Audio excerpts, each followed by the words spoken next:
Broadway ਤੁਹਾਡੇ ਵਿਦੇਸ਼ ਜਾਣ ਦੇ ਸੁਪਨਿਆਂ ਨੂੰ ਦੇਵੇਗਾ ਹਕੀਕਤ ਦੀ ਉਡਾਨ।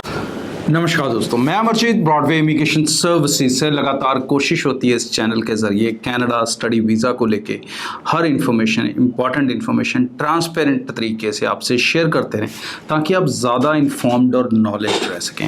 कनाडा के अंदर बहुत सारा स्टूडेंट जाना चाहता है, इसमें कोई शक नहीं है।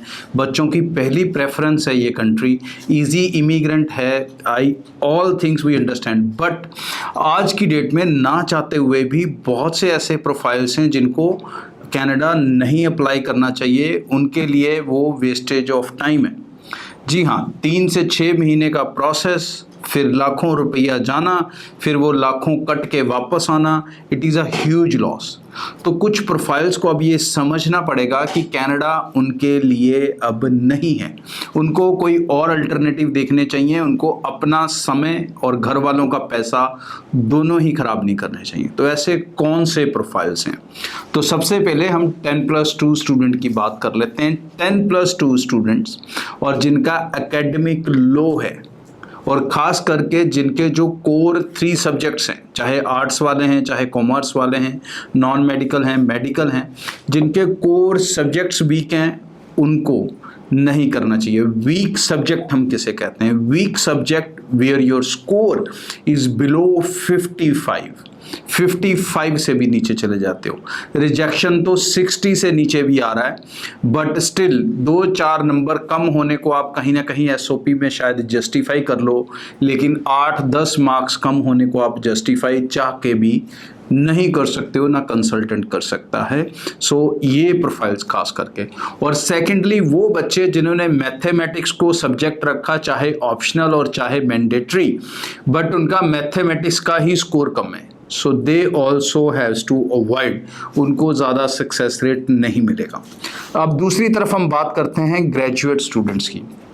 ग्रेजुएट स्टूडेंट्स में मैं सबसे पहले ये बता दूं कि जितने भी स्टूडेंट बीए आर्ट्स वाले हैं और बहुत बेसिक सब्जेक्ट्स वाले हैं, हिस्ट्री, पॉलिटिकल साइंस, ऐसे बीए स्टूडेंट्स जिनके 7 बैंड आ जाएं, 6 बैंड ईच आ जाएं और 4-5 साल का गैप है, तो उनको कनाडा अप्लाई करना 90% रिस्की ही रहेगा।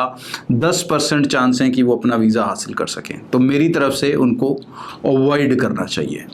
सेकेंडली, अगर आपकी डिग्री एक्सटेंडेड हो चुकी है तो डेफिनेटली आपको अवॉइड करना पड़ेगा। अगर आपके बैकलॉग 7 से 8 बैकलॉग से ज़्यादा हो चुके हैं तो भी आपको कनाडा अब नहीं करना चाहिए। ऐसे प्रोफाइल्स के ऊपर आपको रिजेक्शन बड़े लेवल में देखने को मिलेंगे। प्रोफाइल्स में गैप की जो स्टोरी है उसके ऊपर मैं अभी कोई फिक्स लाइन नहीं देता, लेकिन 10+2 स्टूडेंट अप टू 2020 2 से 3 साल के गैप और अच्छे मार्क्स के साथ कोशिश कर सकता है। ग्रेजुएट स्टूडेंट 5 से 6 साल के गैप के साथ भी कोशिश कर सकता है, बट स्कोरिंग एंड परसेंटेज को लेके किसी तरह का कोई कॉम्प्रोमाइज़ नहीं होगा। थर्ड इम्पॉर्टेंट चीज़ कि आपके कोर्स का रेलेवेंट होना और प्रोग्रेसिव होना बहुत ज़रूरी है। प्रोग्रेसिव को आपको समझना पड़ेगा इन डिटेल। अगर आप ये समझने में फेल होते हैं, कोई भी कोर्स उठा के फाइल लगाते हैं, there is a 99% chances that you will receive refusal. So ये चीज़ें कनाडा वाले श्योर कर लें, क्योंकि बहुत दूर से चल के हमारे पास क्लाइंट्स आते हैं और जब आते हैं तो उनको टेबल पे जब हमें मना करना पड़ता है तो हमें भी ये अच्छा नहीं लगता। That is the reason I made this show कि जिन बच्चों के प्रोफाइल्स में ये कमियां हैं वो कमियों को समझ लें और घर बैठे अपने डिसीजंस को डाइवर्ट करें। तो दूसरी कंट्री के बारे में जो डिटेल समझना चाहते हैं उसके लिए डेफिनेटली आके मिलें, या उसके शोज़ इसी चैनल पे आप देख सकते हैं।